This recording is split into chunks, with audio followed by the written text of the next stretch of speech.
uncovering the secret for building viral D2C brands with our next panel, tapping into the buzz, tips for building viral D2C brands. And first up, we have our speaker, Anubhav Dubey, co-founder, Chai Sutta Bar. Can we welcome him with a loud round of applause, please? Well, he started his entrepreneurial journey at the age of 22. A small town boy who wanted to be an IAS officer, लेकिन भटकने से ही सही उन्हें अपनी मंजिल मिल ही गई, when he became co-founder of the tea brand Chai Sutta Bar. Ladies and gentlemen, please give it up for Anubhav Dubey, co-founder Chai Sutta Bar.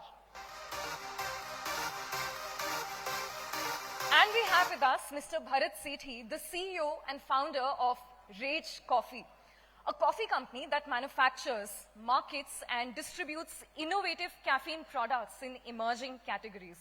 Well, I can at best describe him as a serial entrepreneur, having built 2 successful businesses in the past. Please give it up for Bharat Sethi, CEO and founder, Ragecoffee.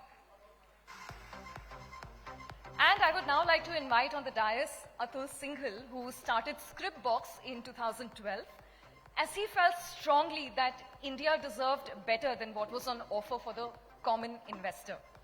Now, having spent over 15 years in building businesses in South Africa, UK, and India, he brings expertise and experience in taking companies from 10 to 100 and even beyond. Ladies and gentlemen, please give it up for Atul Shinghal, founder, Scripbox. And if we have wonderful and illustrious panelists, we also, of course, need a moderator tying the conversation together. To tie the conversation together, we have Shantanu Deshpande, founder and CEO, Bombay Shaving Company, an everyday household name, founded in 2015. He's built state-of-the-art personal care brands, and Bombay Shaving Company has over 1 lakh stores as customers, which they achieved in just a short span of 5 years. I'm told the company is valued at over 1,500 crores and is a beloved brand now. Ladies and gentlemen, please give it up for tapping into the buzz, tips for building viral D2C brands. Over to you, Shantanu. Thank you so much. Thank you so much. Am I audible at the very end? Awesome. This has been, first of all, an absolute privilege to be here at TIECON Chandigarh. This is now my 4th TIECON. I don't know about you guys, but TIECON is now becoming bigger and better, and especially to see in cities like Chandigarh, where the enthusiasm of entrepreneurship is amazing. I just did a masterclass a couple of hours back. It was just absolutely fascinating to see the businesses being built out. So thank you so much for your interest. I think we are running late. How much time do we have? 27 minutes. Okay, we have half an hour. So I'll try and do my best to get the best out of these amazing entrepreneurs. I think the discussion is one, and maybe Anubhav, I could start with you. Discussion is one which is almost impossible to actually figure out, which is a lot of people come and ask me, I want to build out viral content, or I want my brand to go viral, and I never have an answer to it. You seem to have done something interesting with Chai Sutta Bar in terms of building out retail chai as a product, and you have created amazing content around it and acquired customers across almost 500 outlets now. So talk about how you built out the business and a little bit about the business in terms of the virality of it. Thank you, Shantanu. सबसे पहले तो thank you, TIECON. I've been following this from so long. पहले था कि कभी attend करने ही आ जाएंगे, लेकिन अभी speaker के लिए बुला लिया तो it's a privilege. And sitting with you guys. Talking about chai, so chai तो इतना बड़ा मतलब ऐसा कोई छुपा हुआ था नहीं कि कोई आविष्कार कर लिया है. It was always there in the market. We wanted to present in a different way. एक edge के साथ में एक different environment देके वही चाय की गुमटी को हमने better किया, and we acquired the customers with 500 almost 500 outlets in India, and approximately 3 to 4 lakh footfall in a single day. So probably we are selling the highest chai in the entire world. So apart from that, we are into the FOFO model, that is franchisee model, a very questionable model. But touch wood, we are learning. We have learned because we have not studied the franchisee model, nor we copied from anywhere. We just curated our own terminologies. अगर किसी को franchise से royalty fetch करनी है तो हमने उसको royalty in chief का पद दे दिया. किसी को कुछ अच्छी जुगाड़ से दुकान ढूंढनी है तो उसको जुगाड़ इन चीफ का दे दिया. एक फैट अच्छा लग रहा था तो फ्रेंचाइजी एक्शन टीम बना दी. So we curated these terminology and started this and still learning and looking forward to it, to the international markets especially. But talk about, before we move on, talk about why you've used words from three very different categories. एक तो चाय है, ऊपर से सुट्टा है, then third word is bar, which is people associate with alcohol and more nighttime consumption and fun. When you combine these three in a retail experience, was that, और आप भी अभी बोल रहे थे कि आप बहुत अलग हटके कुछ करते हो. Is that the reason why it's caught on the way it has caught on, or you just feel like you kind of do things along the way with judgment and gut? So नाम भैया क्योंकि brand थे नहीं तो लोग कैसे जानेंगे आपको, नाम कैसे, तो उटपटांग नाम रख देंगे तो ज़्यादा याद रहेगा. So it was a sort of marketing gimmick. जैसे कि हमने पहली दुकान भी अपनी गर्ल्स हॉस्टल के पास में खोली थी, तो उसका रीज़न ये था कि गर्ल्स हॉस्टल के पास खोलें तो लड़के अपने आप आ जाएंगे. तो the same reason we chose the name, के लोगों को नाम याद रहेगा कि यार ये क्या है. कई बार लोग आ भी जाते थे कि ठंडी बियर निकाल के दे दो, तो हम बियर तो देते नहीं है, ना ही हम लोग सिगरेट बेचते हैं. जस्ट कि एक बार कस्टमर को नाम दिख जाए, एक बार प्रोडक्ट के एक्सपोजर मिल जाए, the rest is up to us कि अब हमको कन्वर्जन और रिटेंशन कैसे करना है. Amazing, very, very interesting. Atul, coming to you, I think very different business, but amazing to hear about Scripbox. In 10-11 years, 15,000 crores assets under management, fully digital distribution, and to be honest, to see a company that has taken off when financial literacy of the country is becoming front and center for everyone. Talk about how you acquired customers and kind of rode the wave and created it also along the way. Thanks, Shantanu. I have very little to teach experienced entrepreneurs, people like you, people like Mr. Juneja. I think we're just privileged to be here, to be part of TIECON. Scripbox, we have always tried to keep it very simple. We believed, like our first philosophy was, if I can't explain it to my own grandmother in simple Hindi or simple English, I will not sell the product. Wealth is a complex product in the sense that it's emotional. People don't talk about it to their own families. People don't understand it very well. And ours is one category where mis-selling is quite often. Is a norm. People are product salespeople. People will sell you a life insurance policy. People will sell you a ULIP. So when we started Scripbox, for the common retail investor who was investing 20,000 rupees, 50,000 rupees a month, there was no advice, right? There was not enough money for the distributor to come to your house and collect a check. Larger wealth is well managed by big banks and by financial advisors.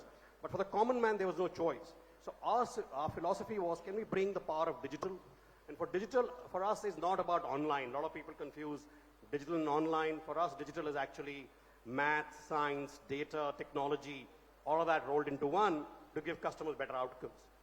We've stated that philosophy. We've kept it very simple. When we started Scripbox, somebody asked us, which is the best website in the world? And we said, Google. So our website is designed around a similar, very simple interface. So yeah, God has been very kind. We've been able to build the business over time. We've acquired customers digitally, but we also realized that for larger ticket customers with larger wealth, they need a physical model. So today we are a phygital model. We have great representation here in Chandigarh. Shobit, who's one of our star entrepreneurs, who's joined us in the journey, and which has helped us scale. So yeah, keeping it simple, being extremely product focused, and being, honest and ethical in this business has helped us grow where we are. Thank you so much, Atul. I think it's fascinating to see. But you're right. I think mis-selling is, for someone like me, I have a business degree. I have been, a business consultant, entrepreneur. Even for me, I don't know if someone is selling me insurance or someone is selling me a lending product, someone is selling me a instrument around mutual funds or a PMS. Oftentimes, I don't know the risk reward. I don't know the percentage commission being earned by the, by the intermediary, and it is all so black in terms of everything. Thank you very much. I mean, you explained why we started the business. I'll tell you a small anecdote, and I think without boring everybody. My father was a retired Lieutenant General, God bless his soul. He and my mother, and this is like in 2009, I was that time actually the CEO of an asset management company. back from South Africa living, and this is in Dehradun. Dad and mom are sitting together. I'll lapse into Hindi. तो पापा को जो DSO office से पैसे वापस आए होंगे, तो 1 लाख रुपए थे, बहुत बड़ा सामान था. उन्होंने कहा था कि ये मैं जावेद भाई को दूंगा. And my mother saying, नहीं तुम्हें कुछ नहीं पता, ये मिसेस शर्मा को देंगे. मिसेस शर्मा मेरे को 1000 रुपए वापस करेंगी. And this argument is going on between them very loudly. So I said, can I intervene? मतलब मेरे को क्यों आप क्या बोलोगे? You stay out of it. बेटा है. I said, नहीं यार, actually I manage money. I'm a CEO of an asset management company. Then I realized that this is actually what happens in every household, right? You decide because you know somebody. You decide because somebody is giving you a backhander. And that's why we started Scripbox. We said, let's make it simple. Let's make it easy for the common man to manage their money. Because money is, this is hard-earned money for all of us. And our vision in life is that we'll make 1 million millionaires in India by just good wealth management. That's amazing. That's amazing. That's a round of applause. That's outstanding. And I'll come to you. I want to go a little deeper on Scriptbox. But Bharat, you kind of broke a lot of my initial myths. When I started Bombay Shaving Company, I was told that, don't go with a celebrity, don't use a face, let the product hit PMF, etc. So 2 questions for you, Bharat, to start off with. One, you entered a category with a brand positioning around rage. So there was clearly energy, but you were very particular about what that energy signified. It was a rebellious energy in a way, right? For coffee. And second is, of course, you got probably the world's most famous athlete into the fold as an investor and to build out the face of Ragecoffee and scale it. So talk about both. One, positioning Ragecoffee as something which was very different from the way the category was. You broke category codes and you also broke 0 to 1 and 1 to 10 scale rules. So you broke both rules. So talk about that and how it has helped in building virality for your brand. So thank you first of all, and it's a pleasure to be here back again. In the interest of time, I think I'll have to condense this answer first in my head because there's so much. I think as Abhinav also mentioned, virality is built in today's time because something is odd. Something strikes, be it content, be it any kind of brand, product.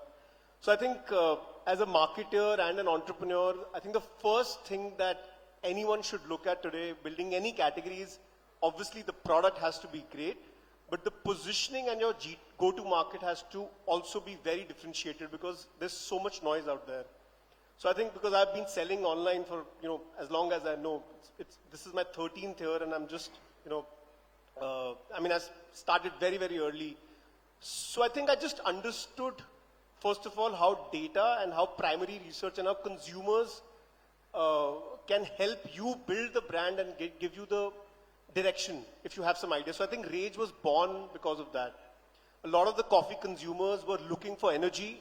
They were already consuming coffee because of functional purposes. So it was a very data-driven, gut-led, but data-backed kind of an approach. So the starting point was to break the entire code of the category and enter the category with, because we were going against legacy giants and our category had a clear duopoly. So I think the noise had to be very clear.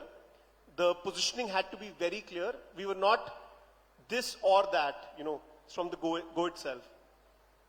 And it helped a lot initially. With Virat, I think we just scaled too fast. We went from 0 to 1 and then 1 to 10, I think in a couple of months when COVID hit. So for me, when I'm thinking 5-10 years ahead. And when I looked in 2021, when I looked at 27, I looked at the category becoming a $6 to $7 billion category. And within that, which is currently about $1.5 billion, right? So that category is growing at a CAGR of close to about 16-17%. And there's some subcategories that are growing at about 25%, 30%. So the first thing was that how do we build moats? And I think in a category like coffee, which is growing very rapidly and it is attracting the attention of every legacy giant, every incoming entrepreneur today. So we just wanted a clear authority over what we were doing and just to build out that positioning, which is that we were the first ones doing it. And we are the ones who are building out this functional flavored entire subcategory domain that we built out. So I think those two things, that it was a great deal. It just made too much sense, and the commercials made a lot of sense for us. And I think we just wanted to invest in building those moats early on. Amazing, amazing. I think it worked out well because I think fundamentally, and if you ask me as a viewer, fundamentally I feel that Virat actually loves the coffee itself. I don't think that he is saying it because he's being paid. He doesn't do food products. So he will, Yeah. so it took us, we started in Jan 2021 and we signed the deal in Feb of 2022. Correct. So it took us about 11 odd months in getting interest first of all, and then also convincing him, because he will not do food and he was so, anti the idea of doing anything with consumables for the longest time. He's opening up slowly, but he was consuming it. So many people in the team were consuming it. In fact, another very famous cricketer was consuming it, and then he introduced to Virat, and then Virat spoke to his agency. So it flew from top. Correct. And yes, he drinks it regularly, which helps in the credibility of the brand. Amazing. Anubhav, I wanted to ask you, if you look at the category of chai, it's mostly it's not a retail product. It is a product that people have at home. By retail, I mean restaurant may come, I don't know how much of chai is had outside the home, how much of chai is had inside the home. So if you look at people who want to create Starbucks for chai, the scaling has not happened as naturally as one might imagine, given just the size of the chai category. So how did you think about making chai a retail experience? I've spoken to Raghav and Nitin, and chaios obviously operate very differently from you guys. But the challenge always is that, like, how do you make chai a fun product that you have outside the home? And how did you do that? Like, how did you make it an experience? Chai is highest consumable beverages on planet after water. So खुद ही इतना बड़ा market है और घर पे तो पीते ही हैं, बाहर भी चाय पीते हैं. It's a product जो लोग बात करते करते बतियाते हुए पीना चाहते हैं. It's a socializing product. कि जब आप सोशल किसी से मिलते हो, किसी मीटिंग करते हो, तब आप चाय ले लेते हो, चलो चाय पीते पीते बात करेंगे. So उसके अराउंड इतना काम करने की जरूरत नहीं पड़ती. Talking about the retail, so retail again is a big market. It's a big market because India is the second highest producer of tea.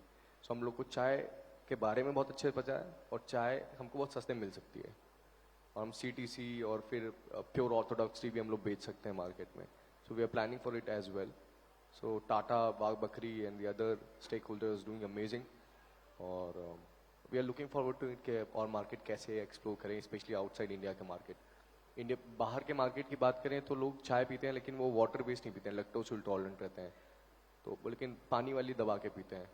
और India comes to the 28th rank when it comes to the consumption. हम लोग अभी भी consumption, हमको लगता है कि हम चाय बहुत पीते हैं लेकिन बाहर चाय बहुत पीते हैं. सो टॉकिंग अबाउट स्टारबक्स को इतनी नॉलेज नहीं है अभी चाय की, दो it is aligned with the Tata, क्योंकि वो चाय टी लाटे बोलते हैं. टी और चाय में क्या अंतर है? ज़्यादा अंतर है नहीं. सो आई थिंक कि हम लोग उस चीज़ में और अच्छे से कर सकते हैं. बट आर टी चीज, क्योंकि जो प्राइस पॉइंट में हम लोग सेल कर रहे हैं दैट इज ₹10 and 15. सो हम लोग we are in the streets और हम लोग इंफ्रा कॉस्ट से बहुत डरते हैं, रेंटल से, तो इसलिए हम लोग मॉल्स में और एयरपोर्ट्स में नहीं जाते हैं, स्ट्रीट्स में रहते हैं और वहाँ पे 10-15 की चाय बेचते हैं. We are working on the volumes basically. Amazing. So, would it be right to say that you are organizing the tapri concept and kind of making it premium as an experience? Exactly. So tapri is basically the problem with going to the tapri is hygiene कई बार नहीं रहती है. Second, vibe नहीं रहती है. तो एक अच्छा गाना चल रहा हो, पंजाबी गाना चल रहा हो बैकग्राउंड में, अब बार टेबल में चाय पी रहे हो, AC चल रही है, so it feels good. So वही सेम चीज़ सेम प्राइस में आपको अच्छी जगह पे मिल रही है. मतलब एक प्रोडक्ट में भी डिफरेंस है क्योंकि हम लोग एक बूंद भी पानी नहीं यूज़ करते हैं. CTC में भी चाय बहुत तरह की आती है, शक्कर बहुत तरह की आती है. So we are using sulphur free, तो प्योर विदाउट वाटर हम लोग चाय बनाते हैं and we are selling it for the same base rate. Amazing, amazing. Atul, wanted to ask you, what kind of role has technology played in especially the last 6-7 years has seen incredible adoption of technology, whether it's UPI, whether it's banking softwares, whether it's access to financial instruments in general, how has Scripbox stayed ahead of the curve and given customers the best technologically driven experiences for managing their money? Because I'm fairly certain that your customers are looking at their dashboards and scorecards more than probably any other industry. So how do you stay ahead? How do you make sure that you're technologically well ahead? So,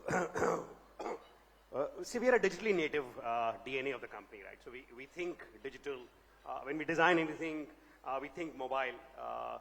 The most precious real estate in the world is this mobile face, right? You have it in your hand all the time. Even now, I think 50% of the people will be in their phone looking at something. So we've gone viral, if you want, by this basic principle that the content we create should be easily consumable. It should be relevant. It should be bite-sized. Because attention spans now are down to 6 seconds, 8 seconds. Easy to understand. So the more infographic they are. So it's about keeping it very, very simple. I mean, I have a very small brain. I'm not too intelligent. So I make things which I can understand.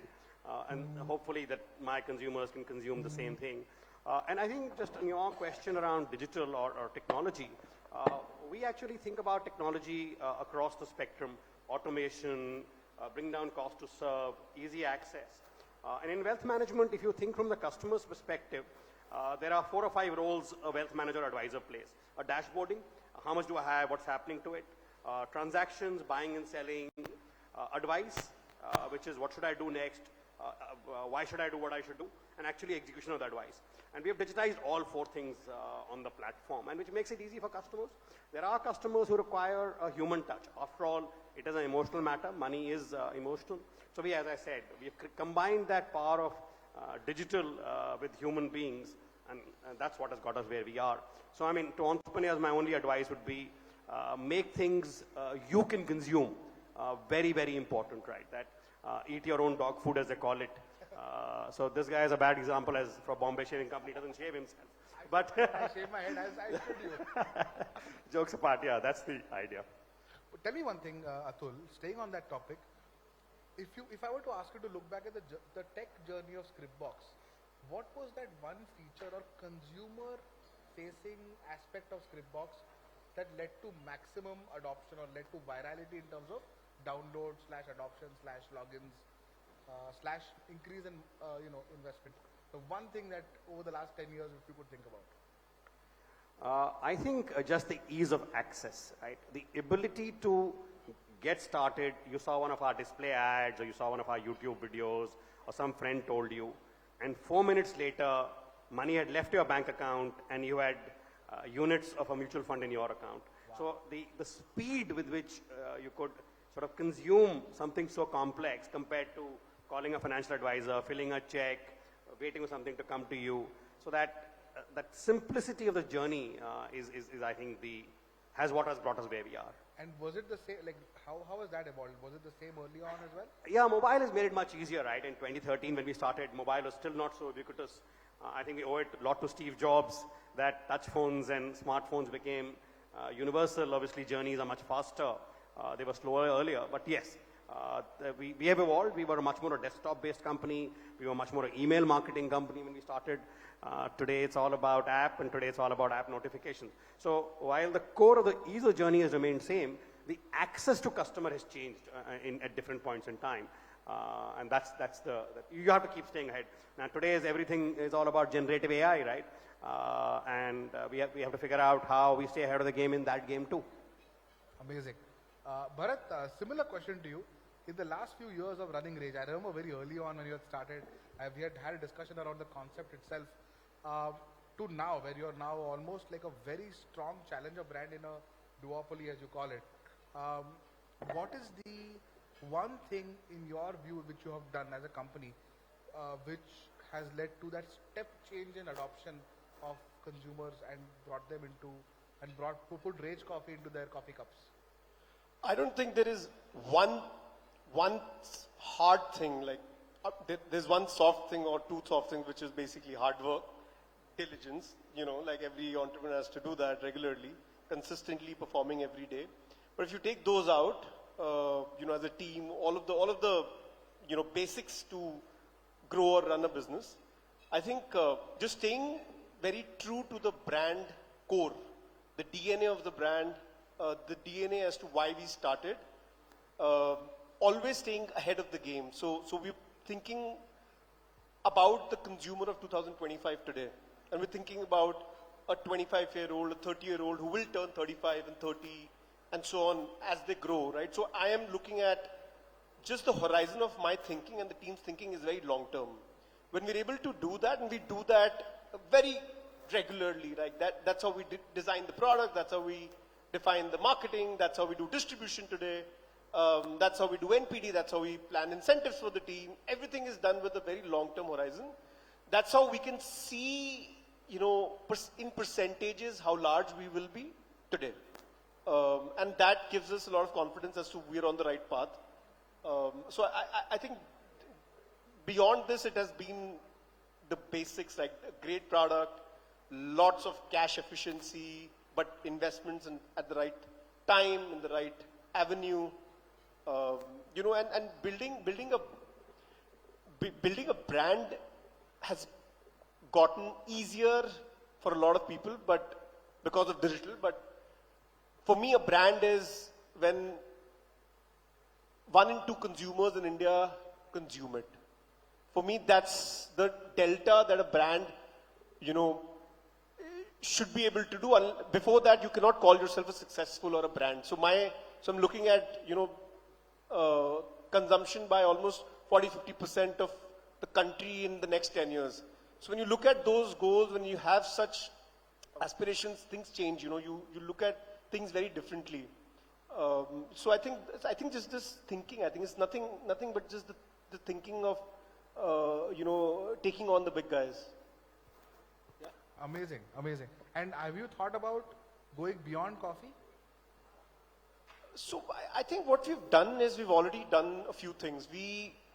I think a couple of years back, we figured out that we are a caffeine innovation business. We're in a caffeine innovation company rather than a coffee as a beverage company. And so what we have done over time is we've done a lot of product development on usage of caffeine for different form factors.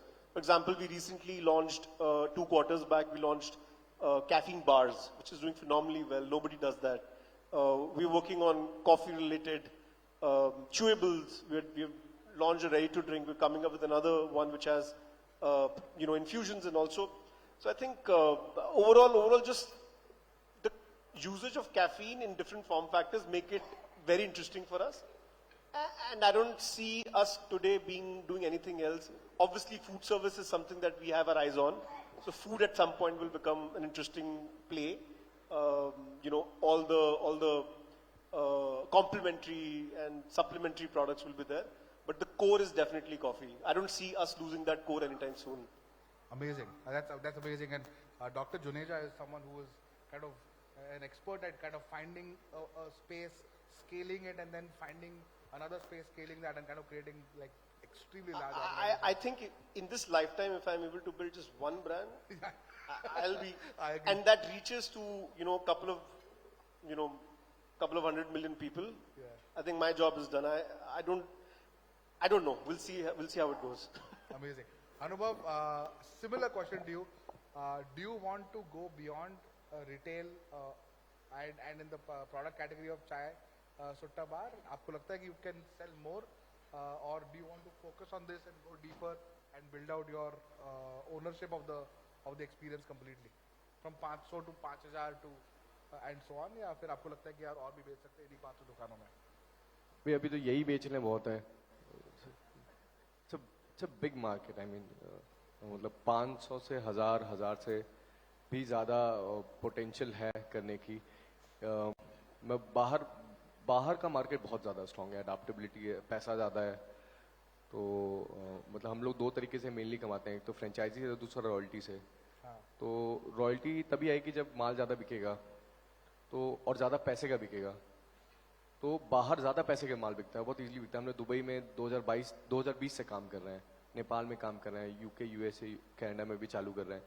तो we got to know कि हमको पैसे वहाँ ज़्यादा मिलेंगे. तो इसमें पैसे बहुत हैं भैया, तो मतलब क्यों दूसरे में जाना.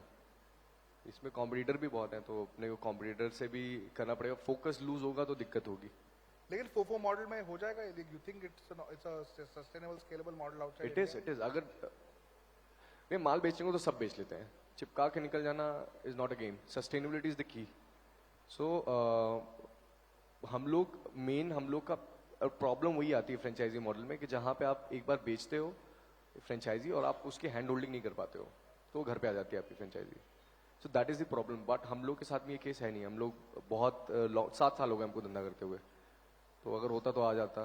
तो हम लोग ऐसे करते तो हम लोग का इक्वेशन बैठा के चलनी पड़ती कि मतलब एक्सपेंशन के साथ में सस्टेनेबिलिटी पे फोकस करके काम करना पड़ता है. और अगर सस्टेनेबिलिटी अगर कुछ किसी ने फ्रेंचाइज लिए 15-20 लाख रुपए खर्च किए आपके पास में, उसको आरओआई नहीं आ रहा है, तो पहले तो वो गया, दूसरी बार आपकी रॉयल्टी गई, तो आपका जो लॉन्ग टर्म गेन है वो तो गया. तो फोफो पे ऐसा नहीं है, सभी बेचते हैं. हम इंडिया में नया है इसीलिए लोगों की इतनी अवेयरनेस नहीं है.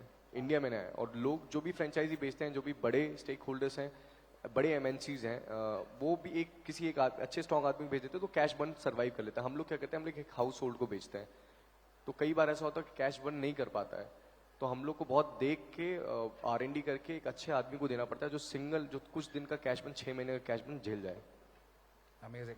Anubhav, Bharat, Atul, thank you so much for sharing the stories of Chai Sutta Bar, Ragecoffee and Scripbox.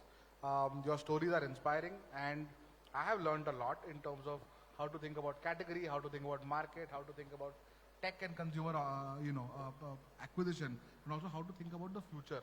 I'm hoping this was helpful to the audience, and once again thank you so much for your time, and thank you everyone. Thank you everyone. Yeah. Thanks for having us over. Thank you.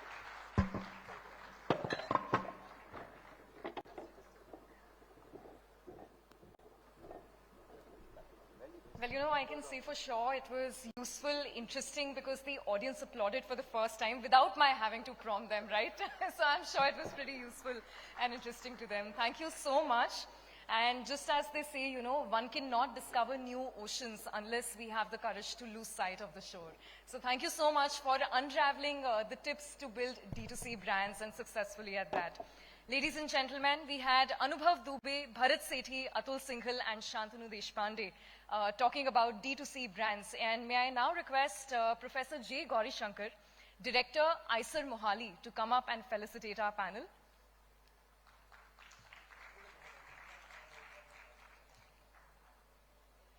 First up, we have Mr. Anubhav Dubey, co-founder, Chai Sutta Bar.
Thank you so much, gentlemen, for that wonderful discussion. A pleasure having you here on this TIECON stage.